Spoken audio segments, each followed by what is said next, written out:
The Young and the Restless spoilers shock. Wednesday full episodes April 9, 2025 Shadows, suspicions, and a shattered night. Tracy Abbott had always prided herself on her instincts, her ability to read between the lines and sense danger when it lurked around a corner. But on this fateful evening, nothing could have prepared her for the peril that was about to descend. The soft hum of conversation and the clink of ice in her glass had barely faded when a sudden disruption shattered the fragile peace. Seated in a quiet corner of a swanky hotel lounge, Tracy took a measured sip of her drink, trying to relax after a taxing day of business negotiations. Her eyes momentarily closed as the cool liquid soothed her throat. Yet in that almost serene moment, the heavy wooden door to the room swung open with a force that made her jump. There, standing in the doorway, was none other than Martin, a figure who for months had haunted her thoughts. Tracy's eyes snapped open in disbelief. The person before her, cloaked in an air of mystery and menace, seemed to embody all the secrets and lies that had begun to unravel over recent weeks. The shock was palpable on her face, a mixture of betrayal, confusion, and terror. Her heart pounded as she instinctively clutched the glass, now trembling in her hand. With every second that passed, the silence grew more oppressive. "Alan," she stammered, her voice quavering as she tried to make sense of what she was witnessing. The ambiguity of the name, Alan or Martin, had tormented her thoughts for some time now. Could it be that the man she had once trusted had a hidden agenda? Or was this the machination of Martin, the elusive puppet master who always operated from the shadows, whose true identity was as murky as his intentions? The lines between friend and foe had long since blurred, leaving Tracy in a state of perpetual uncertainty. Before she could gather the courage to ask for answers, her mind raced with questions. Was this the very man responsible for the kidnappings that had rattled the family? Had he orchestrated the disappearance of Sharon and Phyllis? And why had Chance Chancellor's pursuit of a critical lead intersected so dangerously with her own life? In that moment, every secret, every hidden agenda, seemed to converge into one horrifying possibility. Tracy's instincts screamed that she was caught in a snare laid by someone whose power extended far beyond the visible realm. Summoning all the strength she could muster, Tracy fixed her gaze on the intruder. "I need answers," she declared, her tone both resolute and desperate. "Who are you, and what have you done with Sharon and Phyllis?" Her voice, though firm, betrayed a quaver of fear that only she could sense. The man in the doorway, Alan or Martin, she still couldn't be sure, remained silent for a fraction of a moment that stretched into eternity. The sudden attack had not only shattered the fragile calm of that evening but had also ignited a maelstrom of concern among those who cared for her. Over the weekend, news of the incident spread like wildfire through the corridors of power in Genoa City. Jack Abbott, ever the vigilant brother, and Diane Jenkins Abbott, whose maternal instincts had long been a beacon of protection for Tracy, found themselves gripped by a profound fear for her safety. The mere thought of Tracy being caught in such a perilous crossfire was enough to send chills down their spines. They could only imagine the intricate web of deceit that had led to this moment and dreaded what might come next. Elsewhere, the stakes of this intricate power struggle were rising as well. In a parallel subplot that had captivated the hearts and minds of Genoa City's denizens, the alliance between Phyllis Summers and Sharon Newman was beginning to solidify.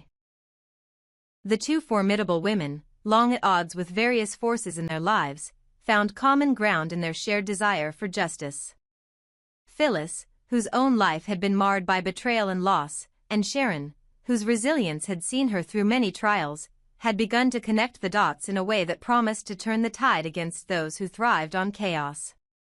Chance Chancellor, the determined investigator and occasional savior in this turbulent saga, was hot on the trail of a critical lead that might expose the mastermind behind the kidnappings. However, he cautioned Phyllis not to take any rash actions, advising her to gather evidence and stay under the radar until more was known. The delicate balance between vigilance and impulsiveness was one that Chance had learned all too well. One misstep could tip the scales irrevocably. But as the weekend unfolded, the need for direct action became undeniable. Phyllis and Sharon, united by their mutual grief and a burning desire to see justice served, began holding secret meetings. Away from prying eyes, they pieced together clues that spanned months of inexplicable disappearances, manipulated evidence, and unexplained threats. Their alliance, forged in the crucible of shared hardship, promised to be a formidable force against those who sought to undermine the stability of their lives. They both agreed on one thing: the need to uncover the truth behind the labyrinthine plot that had ensnared not only Tracy but countless others. Back at the hotel lounge, the confrontation with Alan/Martin reached its boiling point. Tracy, still reeling from the shock, managed to steady her voice. "You've left me with so many questions," she said, her tone soft yet laced with determination. "Why are you doing this? What do you want from me?" Her question hung in the air, unanswered, as the intruder's eyes betrayed a flicker of something unreadable. A mixture of regret, malice, and calculated ambition. Before any further exchange could unfold, the tension in the room was punctuated by distant sounds of chaos, voices raised in alarm, footsteps pounding in the corridor. The disturbance signaled that the delicate situation was spiraling into a full-blown crisis. Tracy's pulse raced as she realized that this was not an isolated incident. It was part of a larger, more dangerous scheme that threatened to upend everything she had known. With the immediate threat looming and the dark figures of Genoa City's conspiracies gathering in the background, Tracy knew that her next move would have far-reaching consequences. Her plea for answers was not merely a demand for clarity, it was a desperate bid to reclaim control of a situation that had rapidly spiraled out of control. Over the coming days, as Jack and Diane grappled with their deepening concerns for Tracy's safety, and as the alliance between Phyllis and Sharon began to unravel critical connections, the city braced itself for the impending fallout. In boardrooms, private meetings, and hushed telephone calls, one truth became increasingly clear: the game of power and betrayal was entering its most dangerous phase yet. Tracy's encounter that fateful evening was a stark reminder that in Genoa City, danger often wore a familiar face. Whether it was Alan or Martin behind the mask, the truth remained shrouded in darkness, a darkness that even the brightest lights of loyalty and love struggled to pierce. As the investigation deepened and the alliances shifted, all eyes turned toward Tracy. Would she emerge as a key figure in uncovering the conspiracy, or would she be consumed by the very forces she sought to understand? And in the midst of it all, could Phyllis and Sharon's alliance hold firm against the relentless tide of treachery? One thing was certain: the next chapter in this ongoing saga would force each character to confront their own vulnerabilities, their loyalties, and the price of truth in a world where every answer only seemed to raise more questions. The path ahead was fraught with peril, but in the battle for justice, every voice, even one as desperate as Tracy's, could be the spark that ignited change. In a final twist that left the future uncertain, the city braced for a confrontation that promised to reveal long-buried secrets and force painful choices. The night had given way to a dawn of reckoning, where every whispered confession and every hidden motive would come under scrutiny. And as the threads of deception began to unravel, the citizens of Genoa City could only hope that the truth would ultimately prevail over the dark forces that sought to rule from the shadows. In this high-stakes moment of betrayal and danger, Tracy's quest for answers becomes the catalyst for a broader investigation, a journey that will pit trusted allies against masked enemies, challenge long-held alliances, and force each character to confront the true cost of power and deception in a city built on secrets. A game of shadows and intrigue. Genoa City had always been a chessboard of power plays, betrayals, and secrets, but in recent weeks, the game had taken on an even darker, more unpredictable tone. Rumors of Aristotle Dumas, a shadowy figure whose identity was as enigmatic as his methods, had the city buzzing. Dumas, much like his notorious counterpart Victor Newman, seemed to revel in the thrill of the game, taunting and toying with his adversaries at every turn. For the observant fan, each scene was a tantalizing clue, a glimpse into the intricate web of alliances, deceptions, and hidden motives that was about to reshape every relationship in town. Dumas's signature was his playful yet ruthless approach. Unlike the overt machinations of Victor Newman, who often wore his ambitions on his sleeve, Dumas preferred to dance in the shadows, an elusive presence who whispered hints of chaos while laughing at the predictable moves of his opponents. It was said he delighted in playing mind games, setting traps that not only endangered lives but also threatened to expose the deepest vulnerabilities of those who thought themselves untouchable. In this swirling vortex of conspiracy, Victor Newman was far from idle. Despite his ongoing feud with Dumas, Victor continued to assert his dominance in every way possible. One of his latest moves involved using Lily Winters as a pawn in his elaborate strategy. The ever-graceful Lily, whose own journey was a testament to resilience, found herself entangled in Victor's schemes once more. Her role was to serve as a distraction, a lure to mislead rivals and obscure Victor's true intentions. It was a cruel irony, one that underscored the fact that in Genoa City, even the most cherished allies could be sacrificed in the quest for power. The stakes were raised further when Nikki Newman, long a silent force within the Newman Empire, found herself thrust into a position where she might need to control her own husband. Victor's stubborn defiance and penchant for self-destruction were beginning to take their toll on the family's unity. The time was drawing near when Nikki would have to step in to rein in Victor's reckless behavior, a decision that could either save the family legacy or drive a wedge between generations. Meanwhile, a new twist emerged from an unexpected quarter. Lauren Baldwin, ever the determined problem solver, had turned to Nikki for help with a delicate mission on behalf of Michael Baldwin. Michael's task was shrouded in secrecy, and Lauren believed that only someone with Nikki's insight into the family's labyrinthine dynamics could navigate the treacherous waters ahead.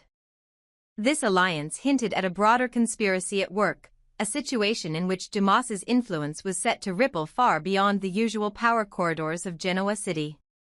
As if the stakes were not high enough, whispers of Dumas's machinations began to touch every corner of the community. Even long-standing icons like Sally Spectra and Billy Abbott were not immune to the tremors of change. Sally, known for her indomitable spirit and penchant for scandal, found herself unwittingly drawn into a vortex of misdirection, as evidence of Dumas's latest scheme implicated her in a web of corporate and personal betrayal. Billy Abbott, too, felt the pressure as old rivalries with Victor resurfaced and new alliances were forced upon him by the shifting tides of influence. For fans of the city's drama, every conversation, every clandestine meeting, and every unexpected phone call added layers of intrigue to an already complex puzzle. The evidence was mounting that Aristotle Dumas was not merely an abstract threat, a ghost in the machine, but a force that would soon shape the destiny of nearly every major character in Genoa City. His presence was a constant reminder that in this game, trust was a rare commodity and every relationship was vulnerable to the corrosive power of ambition. In a secret meeting held at a dimly lit private lounge, a cadre of allies gathered to decipher Dumas's latest clues. Among them were trusted advisors, family members, and even former adversaries, each with their own stake in the unfolding drama. A hushed conversation revealed that Dumas had left behind a series of cryptic messages, carefully designed to mislead as much as they informed. One message in particular hinted that Dumas was playing a long game. One that would ultimately force Victor to confront his own demons and test the loyalty of every person in his orbit. Victor, ever the formidable strategist, was not one to cower before an unknown opponent. His responses were swift and unyielding, though the pressure of controlling every variable was beginning to show cracks in his otherwise impeccable armor. He had orchestrated elaborate schemes, manipulated market moves, and even sacrificed personal relationships to maintain his grip on power. Yet now, the unpredictable nature of Dumas's interference threatened to disrupt everything. With Lily Winters as his unwitting tool and his own son's legacy hanging in the balance, Victor's world was teetering on the brink of chaos. Nikki, whose quiet determination had often been the unsung glue holding the Newman Empire together, was now faced with a daunting challenge. Balancing her role as a mediator and protector, she knew that letting Victor's impulsive maneuvers run unchecked could spell disaster not just for the family, but for every life intertwined with their fortunes. With Lauren Baldwin's request for help and Michael Baldwin's mission adding a new dimension to the conflict, Nikki sensed that Dumas's shadow was extending far and wide, ensnaring allies and adversaries alike. The tension in Genoa City was palpable as alliances shifted and loyalties were tested. Phyllis Summers and Sharon Newman, bound by a common goal of seeking justice, were beginning to pool their resources and share information that might unveil the mastermind behind the escalating intrigues. Their burgeoning alliance promised to be a counterweight to both Victor's iron-fisted rule and Dumas's spectral manipulations. The two women, each with her own history of heartbreak and triumph, were determined to expose the truth, no matter how deeply it was buried beneath layers of deceit. At a pivotal moment in this intricate dance of power, all eyes turned to a high-stakes board meeting scheduled to take place at Newman Enterprises. Rumors swirled that critical decisions would be made, decisions that could either cement Victor's control or open the door for Dumas's shadowy influence to spread further. In the days leading up to the meeting, confidential memos, discreet phone calls, and furtive glances across lavish boardrooms all spoke of a mounting tension. Every character, from Sally Spectra to Billy Abbott, was bracing for the moment when the true extent of Dumas's reach would be revealed. The air was thick with anticipation as the meeting commenced. Victor, seated at the head of the table, exuded his usual confidence, though behind his steely gaze lay a trace of uncertainty. Across from him, Nikki and other key figures exchanged knowing looks, silently acknowledging that the game was changing, and fast. The meeting was punctuated by veiled references to unexpected disruptions in market trends, unexplained shifts in corporate alliances, and a series of strategic errors that could only be attributed to an unseen hand. As the meeting progressed, Victor's voice rang out with a mix of determination and defiance. "I will not allow anyone, no matter how cunning or elusive, to undermine what we have built," he declared, his tone brooking no opposition.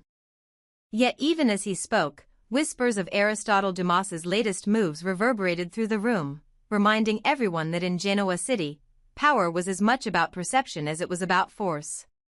By the end of the session, it was clear that the battle lines were drawn.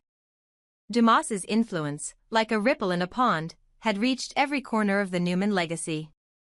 Whether he was to be seen as a mere trickster or a harbinger of deeper, more systemic changes remained to be seen. What was indisputable, however, was that his mysterious game would affect nearly every character, from the venerable Victor Newman and the resilient Nikki Newman to the determined Phyllis Summers, the resourceful Sharon Newman, and even the iconic Sally Spectra and cunning Billy Abbott. In the coming days, as fans and residents of Genoa City watched with bated breath, the next moves in this high-stakes game of shadows would reveal just how intertwined their fates had become.